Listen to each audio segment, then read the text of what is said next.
was the loser in my family, but on Christmas night, my brother's boss said something to me that left the entire room in silence. I'm the family flake, the one who couldn't hack it in the corporate world. I left a decent paying marketing gig in Chicago to run a tiny, struggling community outreach program. My whole family thinks I'm a joke. My older brother Kevin is a VP at a tech firm, drives a brand new Audi, and lives in a massive house in the suburbs. Me? I drive a 10-year-old Civic and rent a room above a noisy bakery. Every family event is the same routine. Kevin talks about his stock portfolio, and my mom asks if I need her to slip me a 20 for gas. It's humiliating, but I just smile and take it, because arguing never helps. This Christmas was supposed to be the usual torture. Kevin was hosting at his massive place. He'd invited his new boss, Mr. Sterling, to impress him. The whole family was buzzing, treating this guy like royalty before he even walked in. I showed up wearing a sweater I bought at a thrift store. Kevin took one look at me and smirked. Nice thread count, buddy. Try not to spill anything, okay? These rugs cost more than your car. I just rolled my eyes and went to the kitchen. My mom was fussing over appetizers, looking stressed. Just stay out of Mr. Sterling's way, okay, honey? Kevin really needs this promotion. Ouch. 10 minutes later, the doorbell rang. The whole house went quiet. Kevin practically jogged to the door, smoothing his tie. He swung it open, putting on his best schmoozy salesman smile. Mr. Sterling, welcome, welcome, Kevin beamed. Mr. Sterling was an older guy, sharp suit, silver hair, serious face.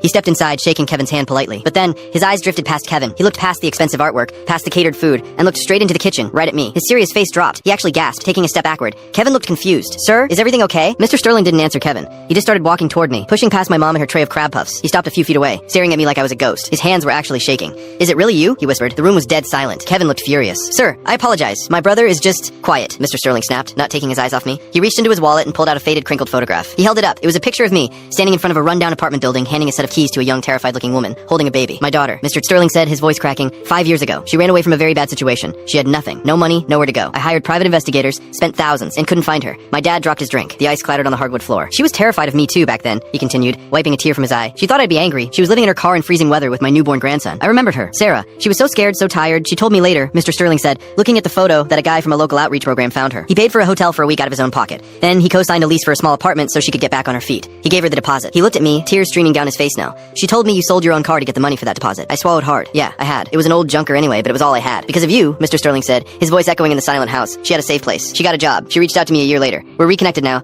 My grandson, he's starting kindergarten next week. Kevin was pale white. His mouth was opening and closing like a fish, but no sound came out. My mom was covering her mouth, crying silently. Mr. Sterling stepped forward and suddenly hugged me tightly. I've been looking for you for years, he whispered into my shoulder. I owe you everything. He pulled back, wiping his face, then turned to Kevin. His expression went cold. I don't think this is going to work out. I don't do business with people who don't understand the value of character. Kevin looked like he was going to be sick. Mr. Sterling turned back to me, a warm smile returning. I have a charitable foundation. We need a new director, someone who actually understands what people need. The salary is substantial. We should talk. I smiled, a real smile this time. I'd like that, I said. I didn't even look at Kevin. I just grabbed my thrift store sweater, said a quick goodbye to my stunned parents, and walked out, feeling like the richest guy in the world.